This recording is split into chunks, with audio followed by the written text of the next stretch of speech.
ओम नमः शिवाय। ओम नमः शिवाय।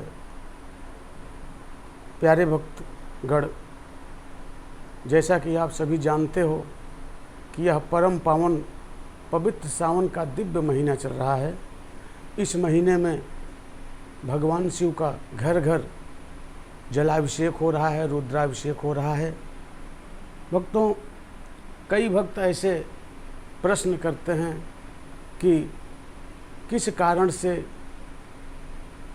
सावन पंचमी के दिन ही नागों की पूजा होती है, ये दिन का महत्व क्या है, पूरे सावन के सभी दिनों में सबसे अच्छा दिन पंचमी ही क्यों चुना गया है। तो आइए इसके बारे में जानते हैं। सावन मास में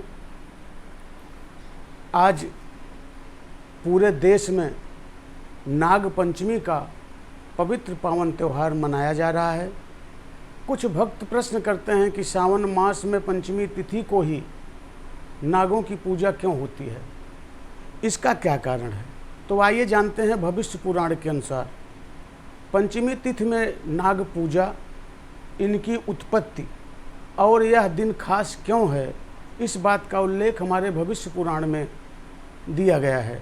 बताया गया कि जब सागर मंथन हुआ था, समुद्र का मंथन हुआ था, तब नागों की माता कद्रु की आज्ञा न मानने के चलते इन नागों को कद्रु ने श्राप दे दिया था। कहा गया है था कि राजा जन्मेजय के यज्ञ में सभी जल करके भस्म हो जाएंगे। महाराज, अब प्रश्न उठता है कि माता कद्रु ने अपने ही पुत्रों को क्यों श्राप दिया। आइए जानते हैं इसके बारे में। ऋषि कश्यप की 13 पत्नियां थीं। इनमें से कद्रु भी ऋषि कश्यप की एक पत्नी थी, जिसके 1000 तेजस्वी नागपुत्र थे। कश्यप की एक अन्य पत्नी का नाम विनीता था, जो पक्षीराज गरुड़ की माता थी। एक बार कद्रु और विनीता ने भगवान सूर्य के उदय होते समय उनके रथों में लगे घोड़ों को देखा। विनीता ने कहा कि इन घोड़ों की पूंछ सफ़ेद है, और कद्रु ने कहा नहीं, इन घोड़ों की पूंछ काली है। दोनों में शर्त लग गई।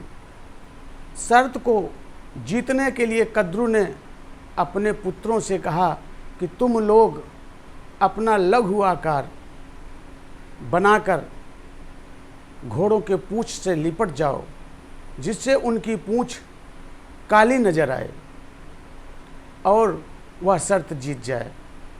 कुछ सर्पों ने ऐसा न करने से मना कर दिया। कद्रु को क्रोध आया और उसने अपने पुत्रों को श्राप दे दिया कि जाओ, तुम लोग राजा जन्मेजय के यज्ञ में जल करके भस्म हो जाओगे।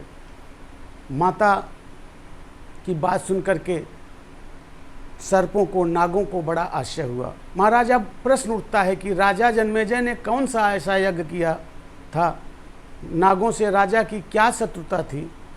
आइए जानते हैं। जन्मेजय महाराज परीक्षित के पुत्र थे।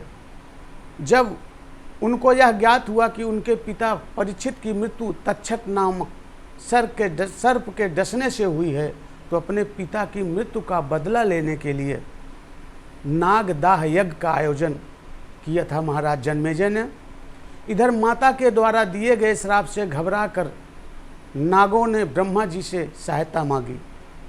ब्रह्मा जी ने बताया कि नागवंश में महात्मा जरत्कारु के पुत्र आस्तिक होंगे, तब वह सभी नागों की रक्षा करेंगे।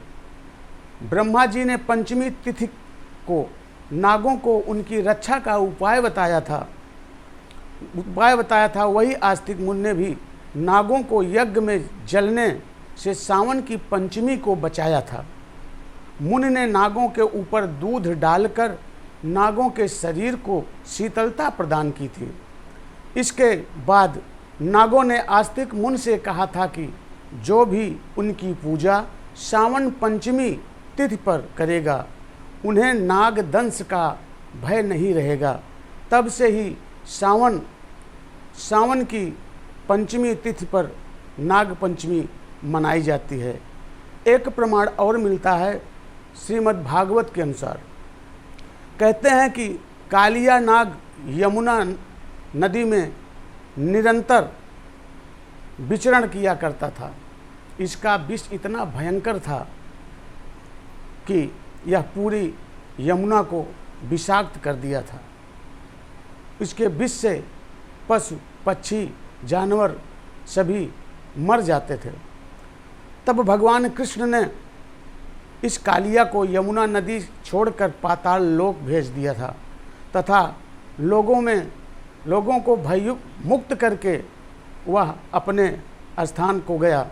श्रावण मास पंचमी के दिन सांपों को कच्चे गाय के दूध से स्नान कराने से घर में परिवार में सांपों का भय नहीं रहता है। इससे सारे भय नष्ट हो जाते हैं। महाराज एक प्रमाण और मिलता है ब्रह्म पुराण के अनुसार कि इसी श्रावण पंचमी के दिन ब्रह्मा जी ने शेष नाग को पृथ्वी को अपने कंधे पर धारण करने की आज्ञा प्रदान की थी। इसीलिए पूरे श्रावण मास में पंचमी तिथि का महत्व अत्यधिक है। जय श्री कृष्ण, जय हनुमान, जय भोलेनाथ, जय भोलेनाथ।